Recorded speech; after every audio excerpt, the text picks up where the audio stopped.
Buenas noches, mi nombre es Guillermo Astudillo, mi código es 050952-0040. A continuación, voy a presentar los documentos que usaré en el oral. Mi fragmento en prosa numerado y sin anotaciones. Y en segundo lugar, mi canción numerada y sin anotación. Muy bien. Buenas noches, soy Elena Aldeán y certifico oficialmente que el estudiante no posee ayudas de memoria en su puesto de trabajo. Gracias. Ya. Ahí empiezo, profe. Sí. Ya.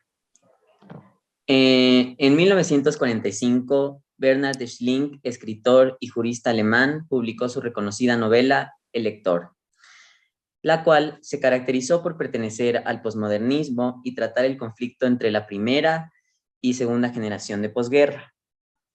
Estas generaciones se vieron afectadas debido a la discriminación de los defensores del nazismo hacia los judíos, quienes tras enfrentar un odio irracional hacia su raza, fueron sometidos a abusos y torturas en espacios como campos de concentración, que fueron creados específicamente para la aniquilación de los judíos.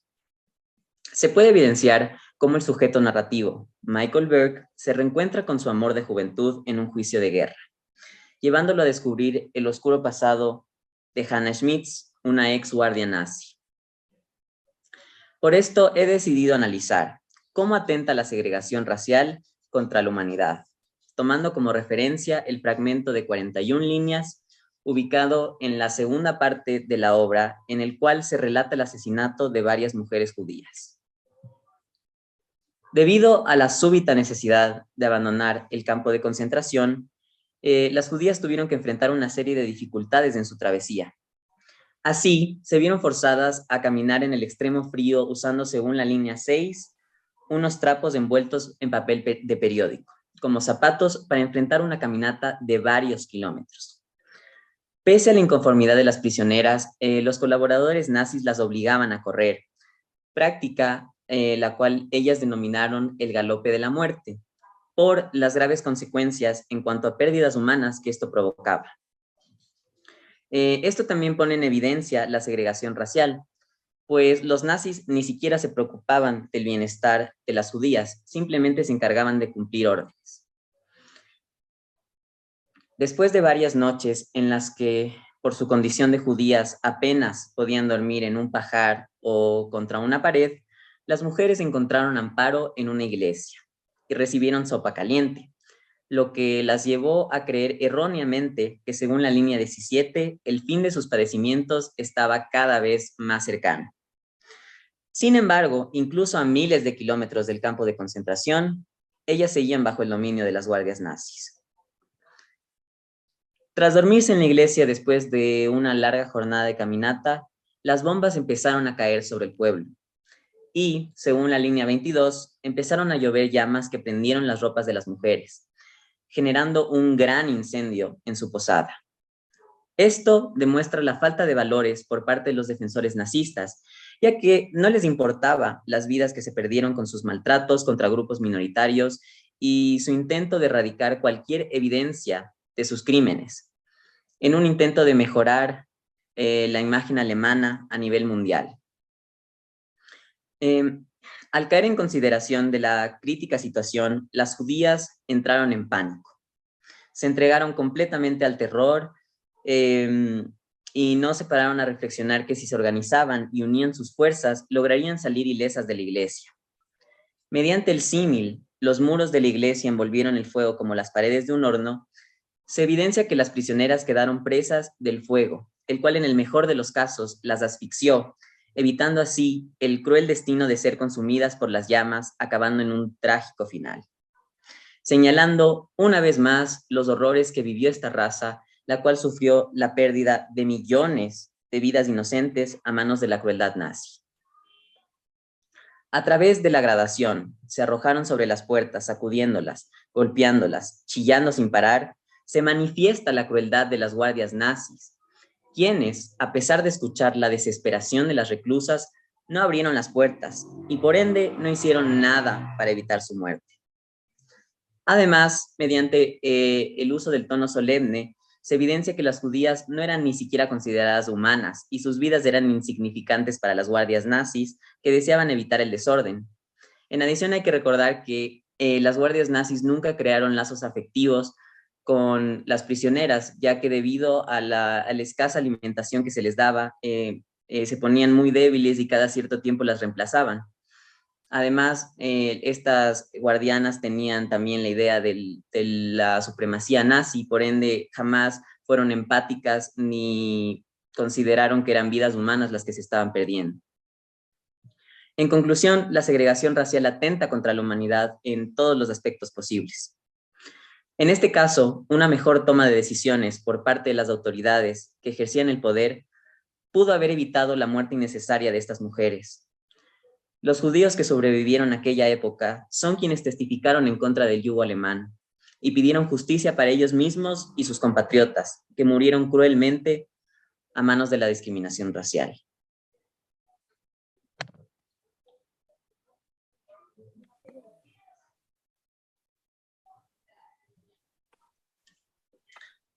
Para continuar con el texto en verso, en 1985, como parte de su álbum En Directo, el conjunto musical chileno Inti Limani saca a la luz Samba Landó, composición perteneciente al género danza africana, que da cuenta tanto de la admiración del grupo hacia los ritmos afroperuanos, como de su preocupación por la problemática racial.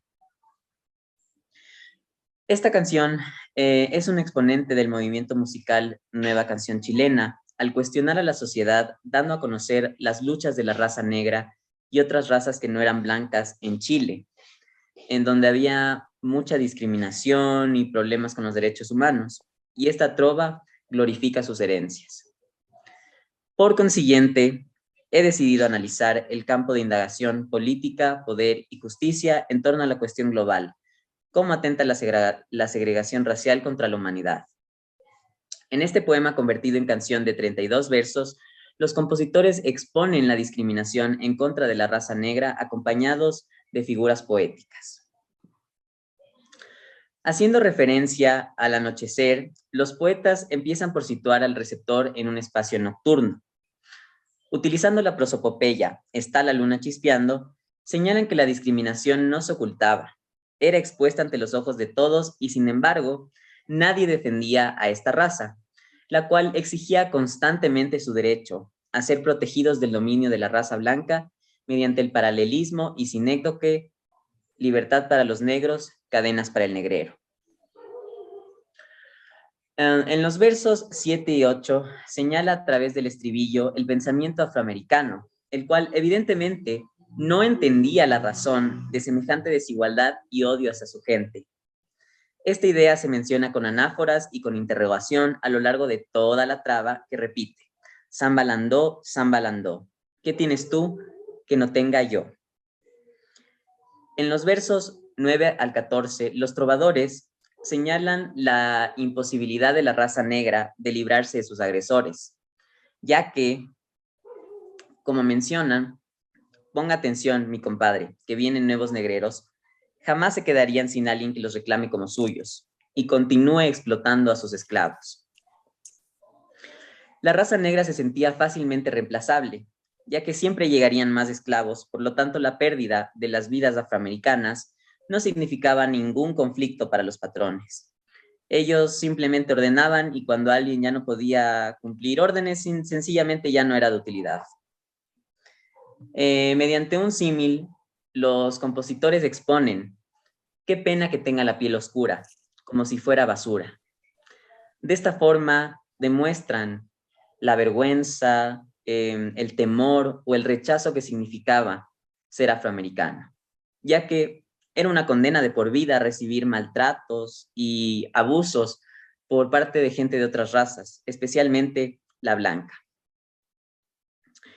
En adición, en esta época de esclavitud que permaneció alrededor de 3 siglos, la mayor aspiración de una persona de raza negra era simplemente ser soldado o sirviente doméstico. En los versos 25 al 30, a través de la alusión, desde Ayacucho hasta Angola, de Brasil a Mozambique, se hace notable que la segregación racial no tenía límites, pues no se radicaba en un solo lugar, sino que era una problemática mundial. Al unirse todos en contra del yugo de los blancos, lograron hacer notar las injusticias contra su pueblo. Eran un ejemplo de fortaleza y de unión. En conclusión, el trovador, a través de las figuras literarias empleadas, le permitió al receptor comprender la problemática universal de la segregación racial. Los Inti Illimani expusieron a la perfección cómo la raza blanca se aprovechó de la mano de obra de las personas afrodescendientes sin importarles el bienestar de sus esclavos, sino su propio beneficio.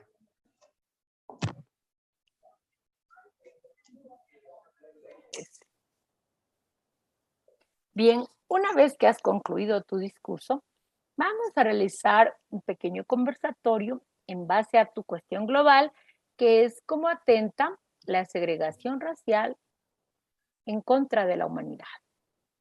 Primero dirijamos nuestra mirada al lector. ¿Por qué el raconto sirve al emisor para denunciar la segregación racial en un contexto alemán? Bueno, la obra El lector trata de cómo el sujeto narrativo y su amante Hannah se vuelven a encontrar en un juicio en el que ella es llevada a los tribunales como criminal de guerra. En este espacio, cuando se plantea el motivo de la acusación, se produce un raconto que cuenta el asesinato de más de 300 mujeres judías en un gran incendio que se produce en una iglesia. Esto sucede para explicar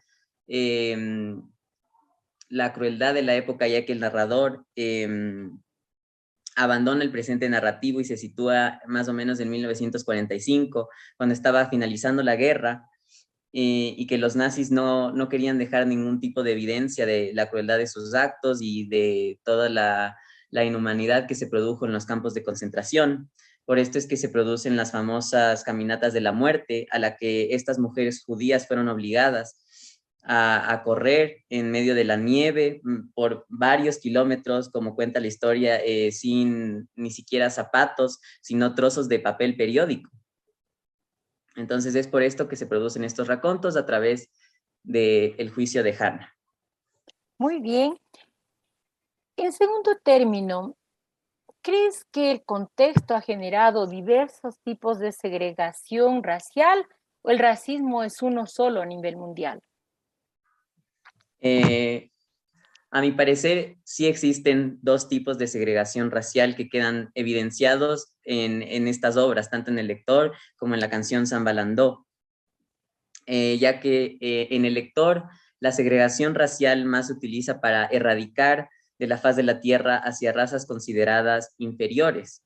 Es por esto que los nazis crean los campos de concentración. Su único objetivo era destruir a las otras razas, ya que en sus ideas de supremación, de supremacía, en su mundo ideal, la única raza que debía existir era la de ellos. Entonces, por esto su mayor fin o su objetivo principal era destruir a los judíos. Es por esto que se crearon, bueno, principalmente inician con el fusilamiento, después se dan cuenta de que esto no les conviene, entonces terminan por crear nuevas opciones hasta que llegan a los hornos, que finalmente son los que producen la mayor cantidad de daño, ya que asesinaban a millones de judíos al mismo tiempo y les resultaba bastante económico. En cambio, en la canción Samba Landó se expone un tipo de segregación racial que no tiene el fin de matarlos, pero sí tiene el fin de explotarlos como máquinas de trabajo, a los hombres y a las mujeres como objetos sexuales. Este tipo de segregación se basa en la explotación laboral, en aprovecharse del trabajo gratuito, pero esto no impide el maltrato, el abuso e incluso la ejecución si es que lo veían necesario. También hay que destacar que un tipo de segregación se origina en Alemania, en Europa, mientras la otra es sudamericana. Y aunque sus objetivos son distintos y sí considero que hay dos tipos de segregación, sí hay una semejanza que está bastante marcada, que es el trasfondo, la motivación, que al final de cuentas es la crueldad humana y la maldad, que muchas veces no tiene límites, y este es el gran ejemplo. Muy bien. ¿Y yo? Muy bien. Eh, por cuestión tiempo, ¿me señalas una vinculación entre los dos textos que te permitió elegirlos para tu cuestión global? Claro. Una vinculación que encontré es, como expliqué, la crueldad humana que hay, ya que esta no tiene límites y se asocia con la segregación al considerar que el otro es inferior y al ser inferior, las razas superiores tenían derecho a maltratar, a abusar, a asesinar a las otras razas simplemente por considerarse superiores, y este tipo de pensamientos ha ocasionado guerras y se ha podido evidenciar a lo largo de la historia. Efectivamente. Muchas gracias. Con esta respuesta tuya finalizamos el oral.